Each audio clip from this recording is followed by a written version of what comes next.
Good morning. Halo. Gimana kalian yang kemarin? Udah dapat belum? Ataupun gimana pengumumannya? Udah lolos belum? Familiar gak sih sama pertanyaan kayak gini?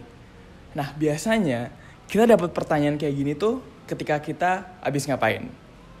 Saya kasih kalian waktu 5 detik untuk menjawab pertanyaan ini. 5, 3, 2, 1. Oke. Biasanya pertanyaan ini muncul ketika kita selesai mencoba suatu hal yang baru. Atau kita setelah mencoba lagi suatu hal yang gagal pada saat kita waktu itu. Teman-teman, kita tapi nggak tahu pertanyaan yang sederhana ini dimaknai berbagai arti dari orang-orang. Ada dari perspektif positif, yang orang itu menganggap tanda peduli orang lain pada dirinya. Yang biasanya kita respon dengan kalimat yang positif juga. Misal kalimat syukur, ataupun kalimat yang terdengar santai apabila kita mengalami kegagalan. But there's someone yang menganggap ini suatu hal yang negatif, teman-teman. Ada yang menganggap bahwa ini adalah menyebabkan insecurity dia. Kemudian merasa cap gagal dari orang lain untuk dirinya sendiri. Dan bahkan membuat mereka takut untuk mencoba suatu hal yang baru. Di usia kita yang produktif ini, pasti kita mencoba banyak sekali pintu opportunity untuk melakukan suatu hal yang baru. Tapi gak jarang, dalam melakukannya itu kita juga menghadapi beberapa tantangan. Yang gak sedikit, pasti juga banyak. Tetapi itu lazim, teman-teman. Tapi teman-teman juga nggak bisa untuk membiarkan itu berlarut-larut ataupun mentolerir hal tersebut lebih lanjut. Makanya, di situ kita harus buru-buru bangkit untuk mendapatkan kesempatan lagi untuk mencapai hal yang kita mau. Berdasarkan artikel dari BNews University, there are several factors that make people afraid to trying something new. Coba teman-teman lihat. Dari berbagai faktor ini, sekiranya ada tidak yang menjadi faktor penghalang teman-teman untuk melakukan suatu hal yang baru. Misalkan, ada takut ditolak, ada takut gagal, ada tidak mau sendirian. Maksudnya adalah ketika dia mencoba suatu hal yang baru, dia tidak mau sendirian. Alih-alih misalkan dia gagal, jadi bukan ada temannya lagi yang menemani kegagalannya dia. Dan yang terakhir adalah risiko dihakimi orang lain dan kurangnya kepercayaan diri. Teman-teman, kebanyakan orang yang saya temui adalah orang yang memiliki kepercayaan yang tinggi dan sudah kuat.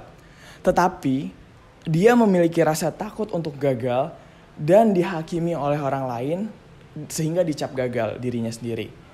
Itulah yang membuat nyalinya ciut untuk mencoba suatu hal yang baru, teman-teman. Well, that is okay.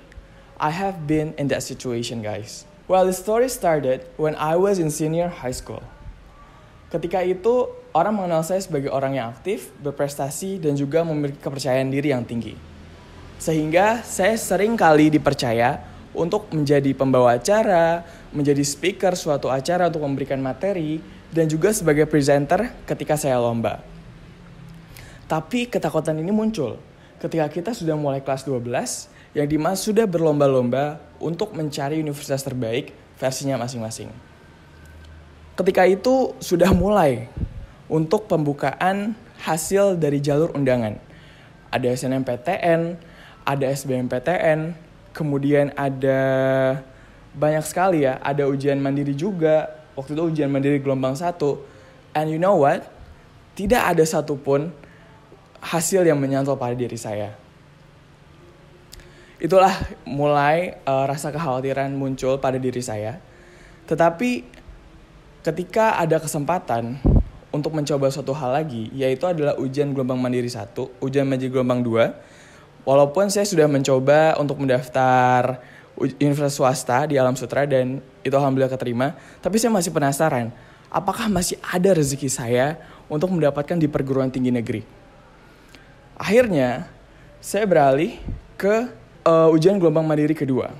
Pada saat itu, bersyukurnya saya adalah mendapatkan support system yang sangat luar biasa. Mulai dari orang tua, mulai dari guru, mulai dari teman, hingga yang lain-lain. Dan yang terpenting adalah memantapkan niat dan doa kita kepada Tuhan yang Maha Esa, yang Maha Pemberi. Akhirnya saya memberanikan diri saya untuk mencoba lagi di ujian mandiri gelombang kedua. Dan saya hanya mendaftar 2 pada saat itu. Dan alhamdulillahnya, saya diterima 2 teman-teman. Di universitas salah satu di Malang, dan satu lagi adalah di Undip, yang sekarang ini menjadi alma mater saya. Dan Masya Allah, happiness itu tidak berhenti di situ. Terkadang saya berpikir bahwa kalau misalkan ujung-ujungnya di sini, kenapa saya tidak diterima pada saat jalur-jalur sebelumnya? Padahal ujung-ujungnya di sini juga teman-teman. Dan ternyata setelah saya rasakan, saya mendapatkan pelajaran yang berharga dan hikmah yang sampai saat ini saya syukuri. Kemudian bukan itu saja. I have another story. When I was in second semester, I tried to compete internationally at international competition. Can you imagine teman-teman? Seorang maba yang baru 1 tahun, bahkan ini tuh masih zaman maba online. Yang dimana maba online ini sangat terbatas dan lebih menantang untuk menggali informasi dari yang lainnya. Tetapi akhirnya pada saat itu saya berpikir bahwa apakah saya harus mencoba pada saat dulu saya SMA, yaitu lomba debat bahasa Inggris, ataupun saya harus mencoba di lomba yang lainnya. Akhirnya saya sudah melihat ada lomba debat bahasa Inggris tingkat universitas atau kita tahu sebagai NUDC. Tapi setelah saya pikir sepertinya itu sedikit susah. Karena itu tantangannya lebih lagi dan harus cas debate segala macam. Dan menurut saya itu saya belum siap pada saat itu. Akhirnya saya scrolling social media dan saya ingat ketika saya di akhir kelas 12, saya berniat untuk mencoba salah satu lomba yang saya inginkan, yaitu Model United Nations. Yes, I know, MUN is not my education background, but I like it. Akhirnya, ketika saya untuk mencoba MUN ini, saya melakukan persiapan yang matang. Karena saya tahu, untuk mendaftar MUN ini, itu tidak murah teman-teman. Makanya saya nggak mau untuk menjadi peserta saja, dan untuk mengeluarkan uang yang banyak. Akhirnya saya membuat persiapan dari mencari informasi, mengikuti pelatihan, bahkan saya ikut MUN School namanya pada saat itu. Bahkan, kakak pembina MUN saya adalah orang yang menjadi mentor saya pada saat MUN School pada saat waktu itu. Akhirnya kata mencoba suatu hal yang baru itu dimulai teman-teman. Pada saat itu 3 hari berturut-turut conference berjalan, memang tidak semuanya itu lancar seperti yang kita inginkan. But I put my all efforts di dalam conference itu. And you know what? Alhamdulillah saya mendapatkan award di Asia Youth International MUN. Dan Masya Allah itu menjadi prestasi internasional pertama saya. Saya mendapatkan prinsip baru dalam hidup saya, yaitu try it till make it. Saya percaya bahwa banyak sekali orang yang sudah mencoba pintu kesempatan dari A, B, C, sampai Z. Dan tidak sedikit pula orang yang mencoba kesempatan kedua setelah mengalami kegagalan tersebut. Tapi teman-teman harus tahu bahwa ketika kita mengulang sesuatu untuk mencapai tujuan kita, itu adalah suatu proses dari belajar. Makanya saya mau kita belajar bersama, berdiskusi bersama untuk mendevelop diri kita agar lebih berani mencoba suatu hal yang baru walaupun pernah mengalami kegagalan. So, here, tips for you untuk lebih berani mencoba suatu hal yang baru teman-teman. Yang pertama, stop buat mikirin hal-hal yang terlalu jauh. Biasanya saya temukan dan saya juga rasakan adalah memikir suatu hal yang jauh membuat asumsi-asumsi negatif untuk diri kita sendiri. Sehingga hal itu membuat diri kita menjadi ciut dan tidak berani untuk mencoba hal tersebut. Kemudian, buat persiapan yang matang.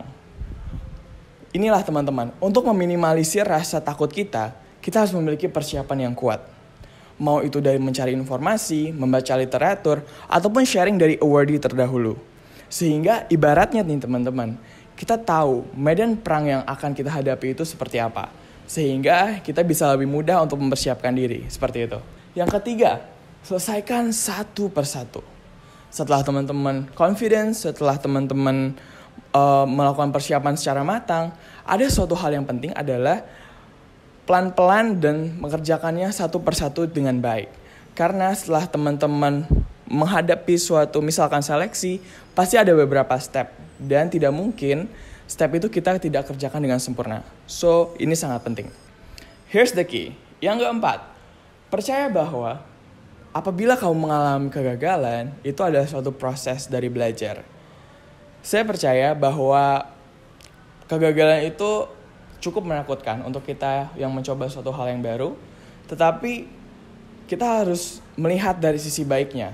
Bahwa dari kegagalan itu kita bisa belajar, mengetahui kelemahan kita di mana, sehingga kita bisa mendevelop kemampuan kita yang lebih baik lagi dan mempersiapkan diri kita untuk mencapai tujuan-tujuan berikutnya yang mungkin menjadi rezeki kita ke depannya. Walaupun ini membutuhkan proses yang panjang ya. And the master key adalah berdoa. Teman-teman, kita udah melakukan persiapan yang matang, sudah berlatih, sudah mencari informasi dan confidence, tetapi kita harus juga untuk mengetuk pintu dari yang maha pemberi, yaitu adalah Tuhan yang Maha Esa. Teman-teman boleh kok untuk berdoa secara spesifik untuk meminta apa yang teman-teman mau. Tapi ingat, jangan lupa untuk meminta hal yang terbaik untuk diri kita. Karena hanya Tuhan yang mampu mengetahui apa yang kita butuhkan. Seperti ayat yang saya kutip dalam Al-Quran, yaitu adalah boleh jadi kita membenci sesuatu, padahal itu amat baik bagimu. Dan boleh jadi juga kita sangat menyukai hal tersebut, padahal ia amat buruk bagimu. Allah yang mengetahui, sedangkan kamu tidak. Quran Surat Al-Baqarah ayat 216.